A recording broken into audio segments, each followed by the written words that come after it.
The Michigan Veterans Affairs Agency is the state's central coordinating point for all of the veteran activities that we do. We really focus in areas of education, employment, healthcare, and quality of life.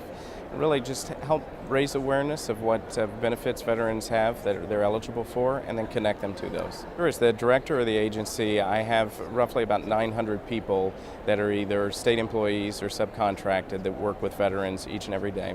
So we have 2 long-term care facilities that are state veterans homes in Grand Rapids and Marquette. And then we have benefits officers that are located in every county in the state that are working each and every day with veterans to sign them up for benefits and help them, whether it's to get into school, to use their GI Bill, or get them into the VA health system to use their benefits there.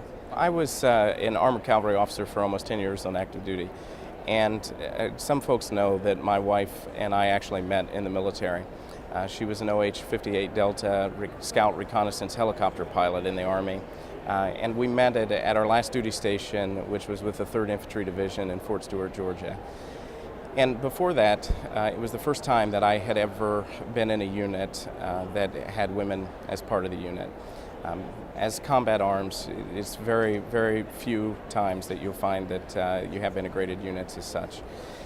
And the first time that we met, it was actually over the radio, and we were in a mission together.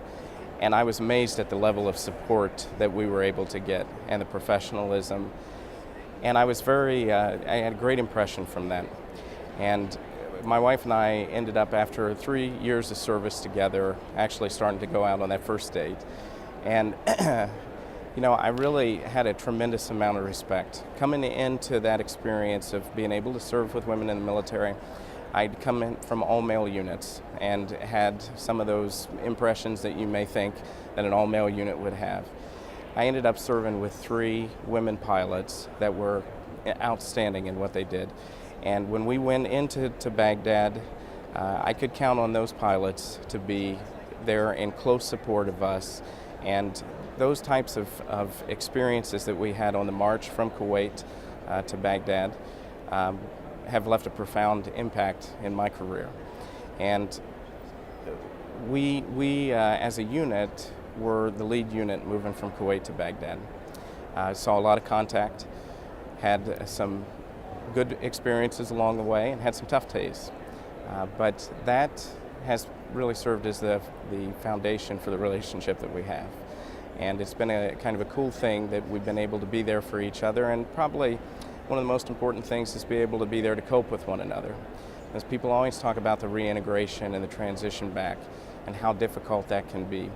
Well, that support network that I developed early on in our relationship has been great for both of us, because sometimes we've been there to lean on each other, other times we've been there to give each other a kick in the butt.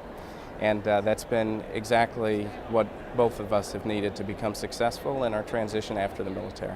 For veterans who are returning back, who do not have a strong support system, you need to get engaged with folks that can be there to support you.